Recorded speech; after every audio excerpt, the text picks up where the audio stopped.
Hello and welcome to another thrilling episode of This Week in Comics. I'm your host, as always, Pete, here in Comic Connections Banbury and Oxfordshire's longest running comic shop. And we are going to run down the brilliant comics coming out this week, which is going to be Wednesday the 4th of September. May the 4th of September be with you. Always.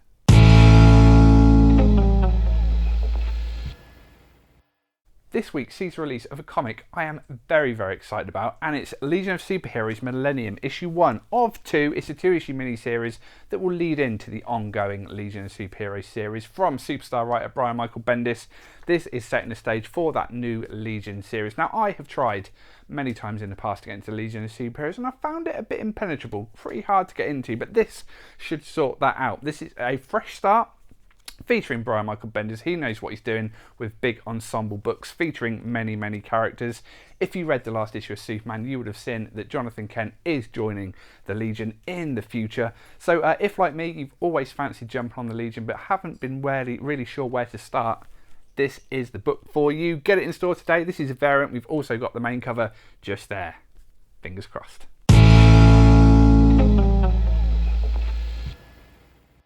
You Marvel fans will know there is a big X-Men relaunch going on at the moment, courtesy of superstar writer Jonathan Hickman. He's doing great work on Powers of X and House of X.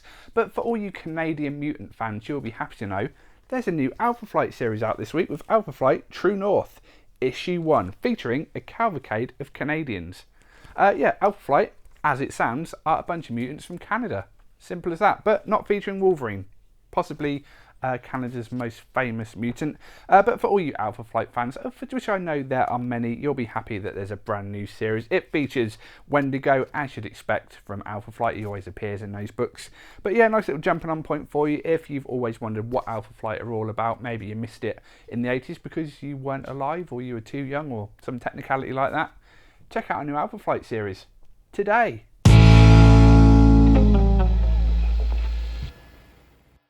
And now, a bit of a milestone from Image Comics. It is Spawn issue 300. Next issue, 301, breaks the record for the longest running indie comic of all time. But yeah, Spawn issue 300 is out this week, and I know everyone is excited for this. Todd McFarlane is writing and, more importantly, inking. Greg Capello's done some art in it. So is J. Scott Campbell. Bit of an odd choice for Spawn, but he's in there all the same. Bumper-sized issue, $8 book. But apparently a good jumping on point for all you Spawn fans. Now, I read Spawn for probably about 50 issues back in the day, but I know several people have been there from the start and have read it all the way up to issue 300. But if you, like me, did drop off back in the day at a random point, maybe check out issue 300. We've got plenty in stock, plenty of variant covers. This is the core cover, but yeah, plenty of variants, some with homages to Spider-Man covers that Todd McFarlane did in the past. But yeah, very exciting times. Spawn is back in a big way. Check it out today or tomorrow or next week, but maybe not the week after. This will probably have sold out.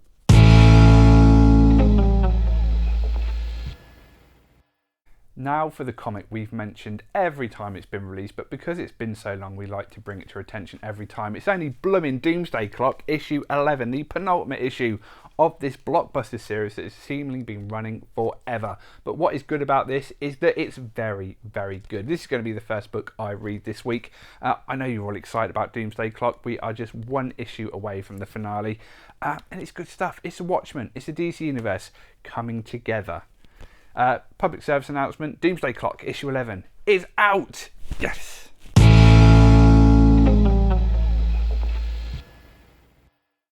And now one for you fans of Russian spies out there. It is the Web of Black Widow issue 1. I know a lot of you are sad because in Endgame you may have seen her face her demise. If you haven't seen Endgame, I've just spoiled it for you, but don't worry, it's like 17 hours long. There's plenty more for you to get enjoyment from that film. But yeah, Web of Black Widow issue 1 is out this week. She's getting her own solo movie in the not too distant future. It's being filmed as we speak. So if you want to get your Black Widow fix between now and then, issue 1 of the Web of Black Widow. Not the Web of Spider-Man, the Web of Black Widow.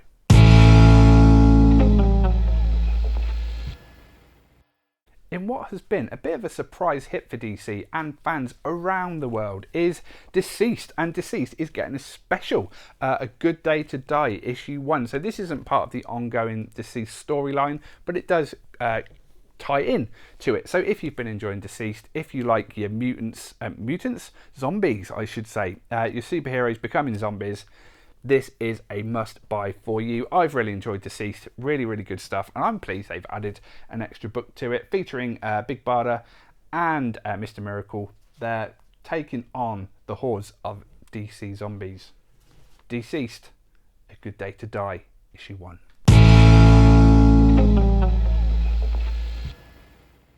Neil Adams is considered by many to be one of the greatest Batman creators of all time, and he's jumping back on the Bat books with a 6-issue miniseries. It's Batman versus Ra's al Ghul, featuring all your favourite Bat fans. Batman looks a little worse for wear there. Robin's upset. That Robin, not so bothered. Nightwing, he's just wondering what Bruce is up to. But yeah, Neil Adams has done some great stuff in the past on the Bat books. He's done even some Superman stuff in the past, which has also been very, very good. So if you're a fan of classic 70s Neil Adams, check this one out. This is made specially for you. Check it before you wreck it.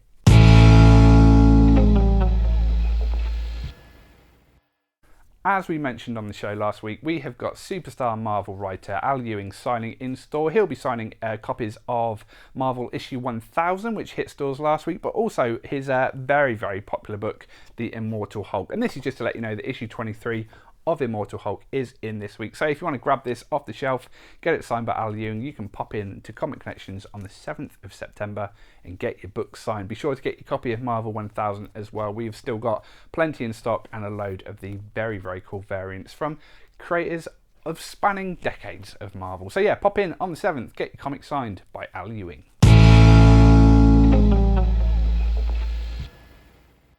And now, it's hardcover of the week, and it's Batman Damned, and thankfully the only thing hard about this book is the cover. This features the famous Batwang, but it's more than that. It's got a good story in it too. So if you missed the individual issues, issue 1 rocketed up in price. It went very, very high in price very, very quickly. So this is a good way to collect all 3 issues in a lovely hardcover format.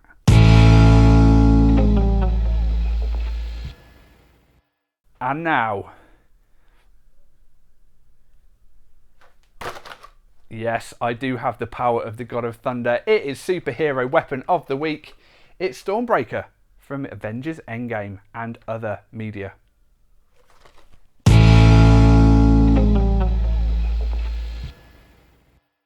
And that brings us to the end of another week of comics. Not only have we got all the comics we went over today in stock, we've got plenty more as well. There's loads of new releases. We've got loads of back issues, trade paperbacks, an assortment of new issues on the shelf. So pop into Comic Connections here in Banbury. If you're not local to Banbury though, support your local comic shop wherever that may be. As we said earlier, pop into store on the 7th of September to get your comics signed by Al Ewing. I'll be back next week with plenty more comics to talk about. Like the video, subscribe to it so you get regular updates, share it with all your friends and family or even your enemies. I don't care, just get it shared. I'm off. See you later.